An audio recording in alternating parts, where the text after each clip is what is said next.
Hello students, good morning to all of you. I am Kshitij Batham and in today's lecture we are going to study friction. Friction is a topic in chapter number 5 Physics CBSE NCERT for class 11th and chapter name is Laws of Motion.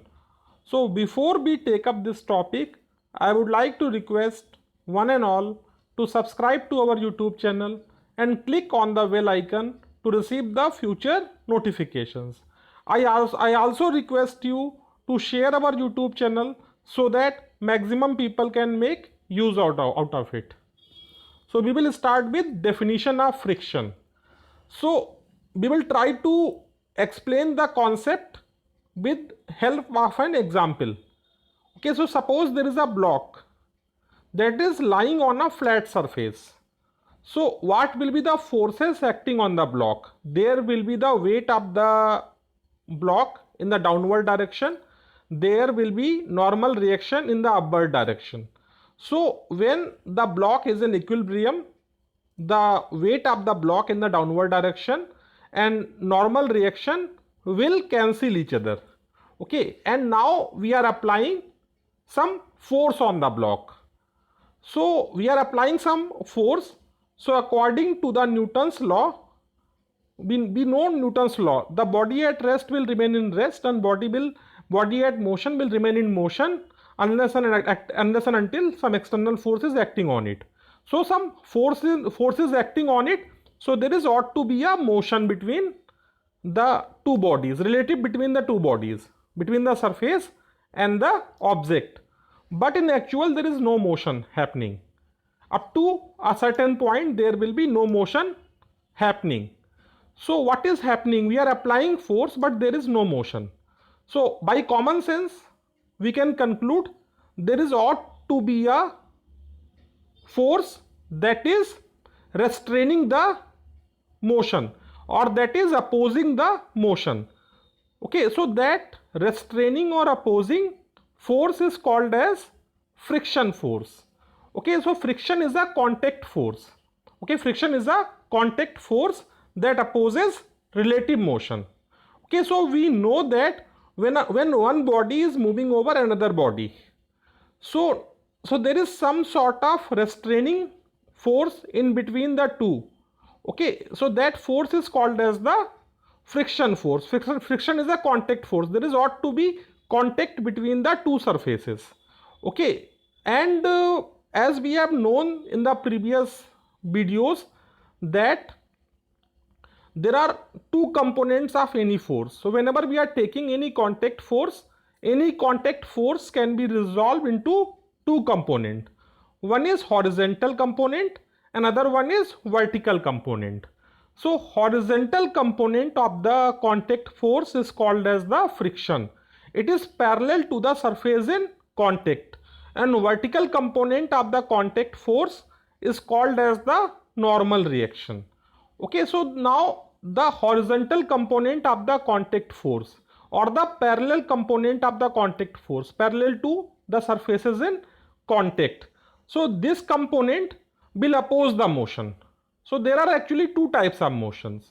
One is impending motion, another is actual relative motion. Impending motion is not happening, but it would have happened in case there is no friction. Okay, and there is actual relative motion also between the two surfaces. So friction is opposing both types of motions, impending motion and actual motion. Okay, so also we need to remember that the friction opposes relative motion.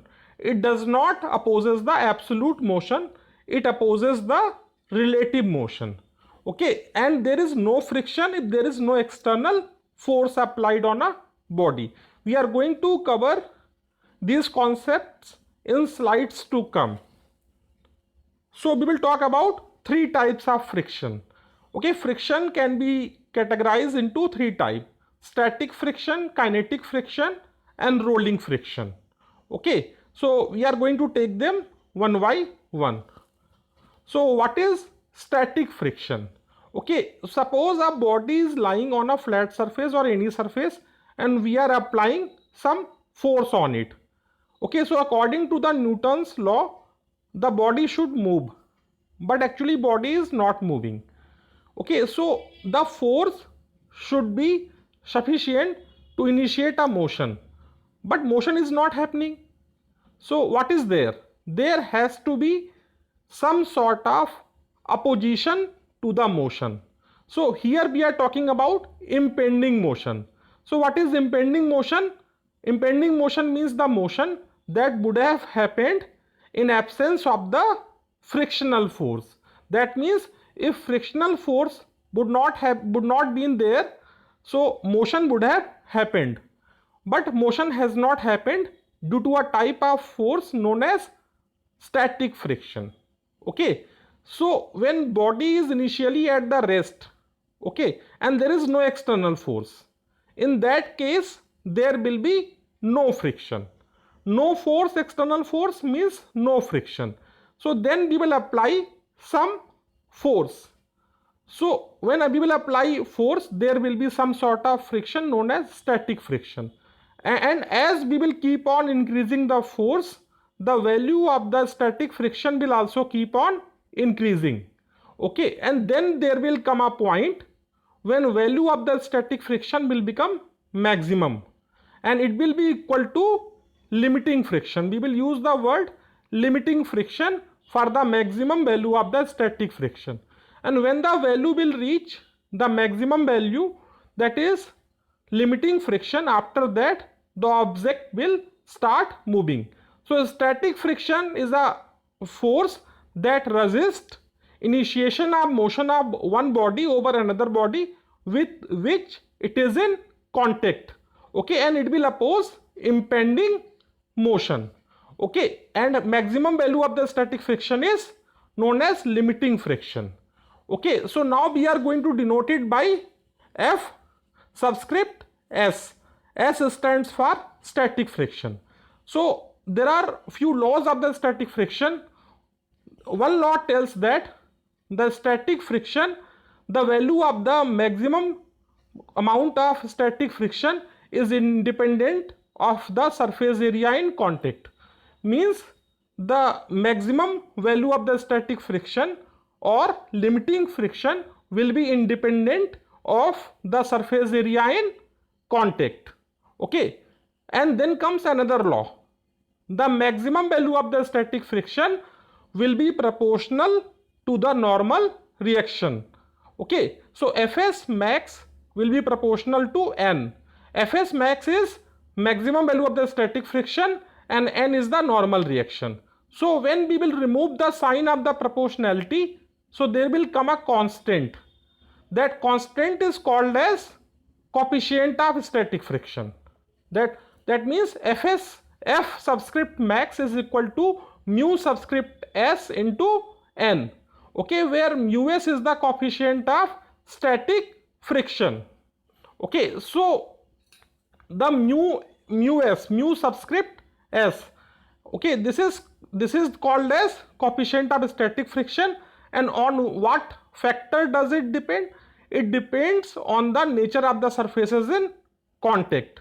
Means if rubber is in contact with the concrete road and if a steel is in contact with the concrete road, in both the cases there will be different coefficients of the static friction. Okay, so now we will talk about some other aspects of the static friction. Okay, so we know that there is a limit to the value of the static friction known as the limiting friction. That means the maximum value of the static friction is given by Fs max, that will be equal to mu subscript S into N. Fs max mu subscript S into N. So the value of static friction will be less than or equal to mu S N. The value of the static friction will be less than or equal to mu subscript S into N. Okay, so this is one of the identity we are using. And also we need to take into account that whenever we are talking about laws of friction, whether static or kinetic, we are talking about empirical law. Okay, unlike the other other laws like we are having gravitational law, or we are having electric force law, or we are having magnetic force law. They are principles. These are called, the laws of frictions are called as empirical relations. Empirical relations. We are not talking them as a principle, and they are approximately true. They are only approximately true. Okay. So we will move to next slide. So we will talk about kinetic friction now. So what is kinetic friction? So we know that whenever we are applying force, the value of static friction will keep on increasing, and there will come a point, it will reach the threshold of the limiting friction, and after that the motion will start. Okay, and once the motion will start, what will happen? The static frictional force will vanish and the kinetic friction force will appear. Okay, so when one body is moving over another body, in the previous example, the previous case of static friction, there was impending motion, but in case of kinetic friction, there is actual relative motion. Actual motion is happening and relative motion is happening, whereas in the static friction there was an impending motion that would have happened if there were no friction, but in kinetic friction there is actual friction. So what will happen? When the value of the applied force will exceed the threshold level, means there is more applied force than the value of the limiting friction, the actual motion will start, and when the actual motion will start, the static friction will vanish and kinetic friction will appear. Okay, that means kinetic friction is a force that resists motion of one body over another with which it is in contact, and it is denoted by F subscript K. Now, what are the laws of kinetic friction? So kinetic friction is independent of the area of contact, and it is also independent of the velocity of the body.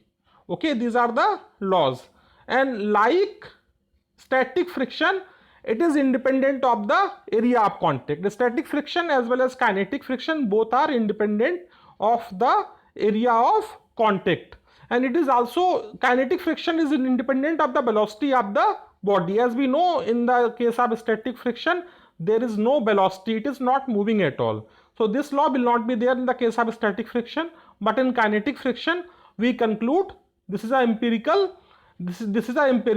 relationship. It tells that kinetic friction will be independent of the velocity of the body.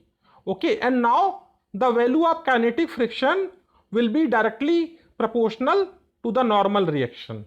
Okay, and there will come a constant again. Okay, but here the constant will be coefficient of kinetic friction.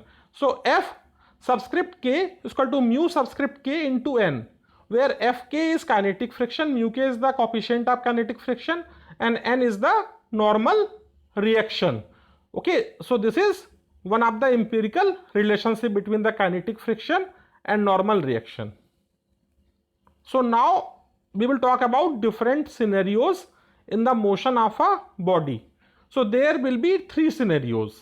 Okay, in the first scenario, applied force will be greater than Fk or kinetic friction. In the second scenario, the applied force will be equal to the value of kinetic friction, and in the third scenario, applied force will be equal to 0, and these all case pertains to kinetic friction. In the first case, when the applied force is greater than Fk, so there will be acceleration in the body. Okay, force is greater than kinetic friction, applied force is greater than kinetic friction. So there will be the net force F, capital F minus small f, and that will be equal to ma. So A will come down to A is equal to capital F minus small f divided by m. So there will be acceleration. So when the applied force is greater than the value of kinetic friction, there will be acceleration in the body. In second scenario, when applied force is equal to kinetic friction, in that case what will happen? Put F is equal to F in this relationship, you will get A will be equal to 0. So in this case, the body will move with uniform velocity. And in the third case, when the applied force become equal to 0, so acceleration, there will be negative acceleration. When F is equal to 0, you will get A is equal to minus ka F by M. So there will be negative acceleration. That means the body will stop moving. So there will, after some time, there will be no motion. Okay. So now we are talking about relationship between the coefficients of static friction and kinetic friction. So we have known that Fk is equal to mu kn, Fk, F subscript k is equal to mu kn, and the value of static friction, it is less than equal to mu sn. So as we know that from one theory, that microscopic theory, we know that a body, even a smooth body, is having on its surface projections and depression. So when one body is moving over another body, so what is happening? That projections and depressions get interlocked. So what will happen? So when they will interlock, we have to apply more force to break those locks. Okay, and when body is in the static position, so we are applying force only to break up those locks. So but once the body starts moving over another body, so what will happen? It will not get enough time for locks between the projections of one body and depressions of the another body to get perfect interlocking. So we can tell that the value of static friction will be greater than value of kinetic friction. So when the body is moving over another body, so there is not enough time for the interlocking of the projections and depression between two surfaces of the body, two moving surfaces of the body to happen. So the value of static friction will be greater than value of kinetic friction. And we can note down mu suffix s n is greater than mu suffix k n. So cancelling n on the both side, we will get mu k is less than mu s. That means coefficient of the kinetic friction is smaller than the coefficient of the static friction. Coefficient of kinetic friction is smaller than the coefficient of static friction. So now we will talk about rolling friction. Okay, so we have talked about sliding friction till now. When a body is sliding over another body, so rolling friction is another type of thing in which body is not sliding, but body is actually rolling over another body. One body is rolling over another body in case of rolling friction. So when a body is rolling, what will happen? The point of contact will keep on changing. When one body is rolling over another body, what will happen? The point of the contact will keep on changing. So at one moment of time, there will be one point of contact, and at the another moment of time, there will be another point of contact. So when rolling friction is happening without sliding, so ideally there will be no friction. I am repeating this important point. When rolling is happening without sliding, so ideally there will be no friction between the two bodies. Okay, so whenever rolling is happening, so what is there? So whenever rolling is happening, so there will be one point of contact between the rolling surface and the other surface on which rolling is happening. So there will be one point of contact. So there will be a point, there will be a point lying on the plane on which actual rolling is happening, and a point is more or less stationary in a plane. So there will be no relative motion. And when there will be no relative motion, so what will happen? There will be no friction. Okay, when there will be no relative motion, there will be no friction. So when a body is actually rolling over another body without sliding, and there is a unique point of contact between the two bodies, the value of the friction will come out to be 0. But in the practical purposes, it is not happening.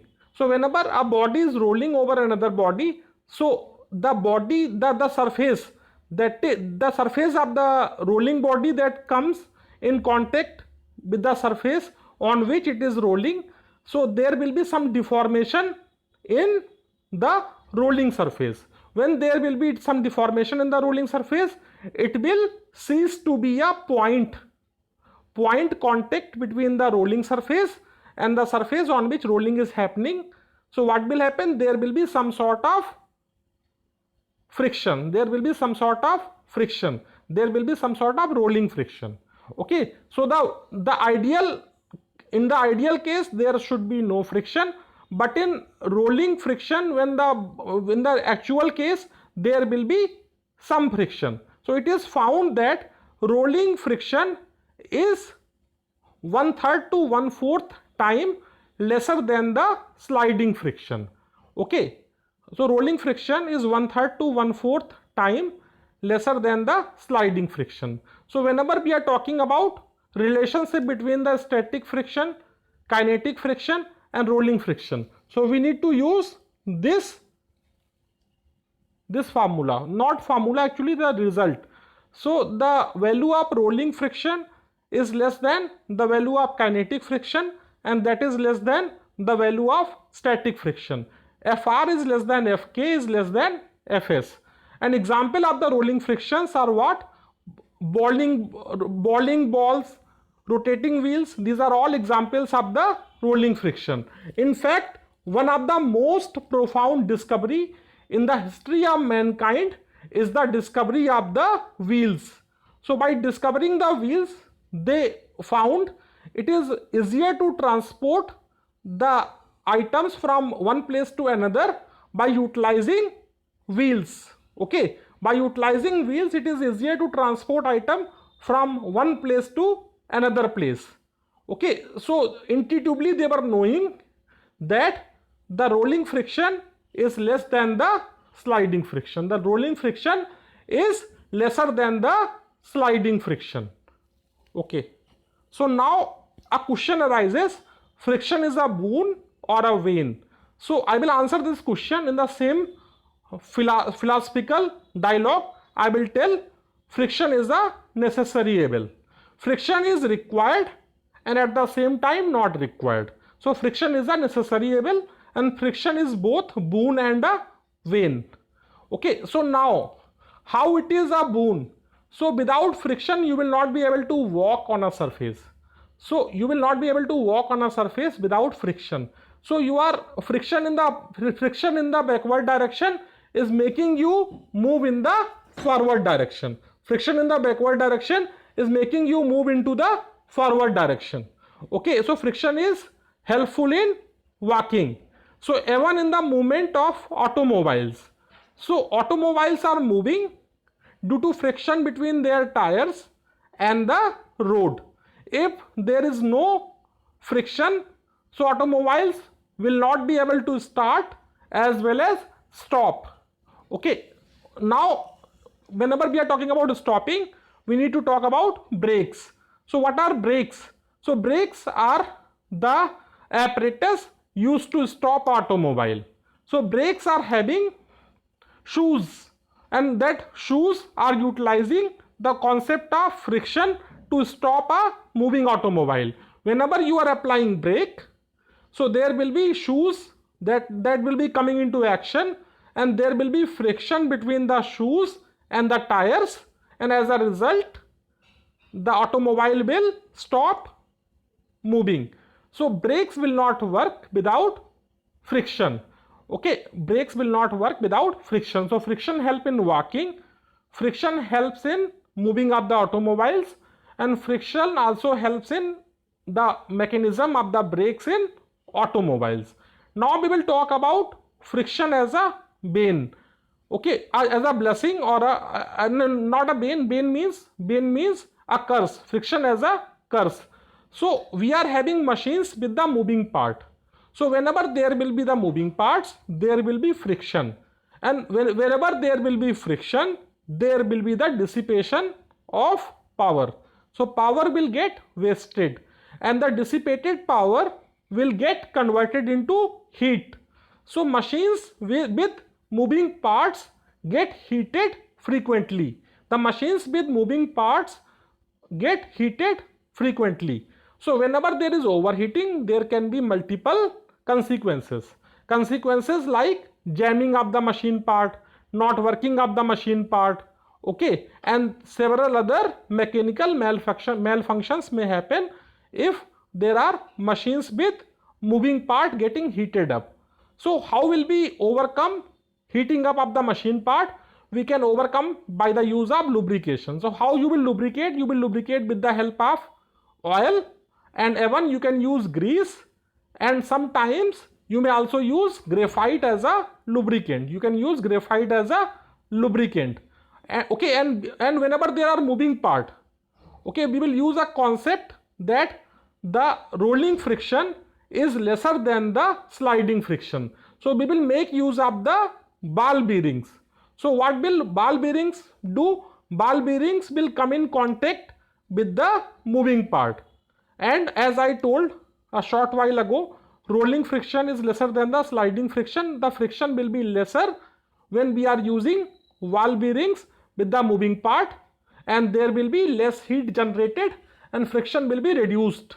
And we can also do design modifications of the other parts of the machine so that friction is reduced.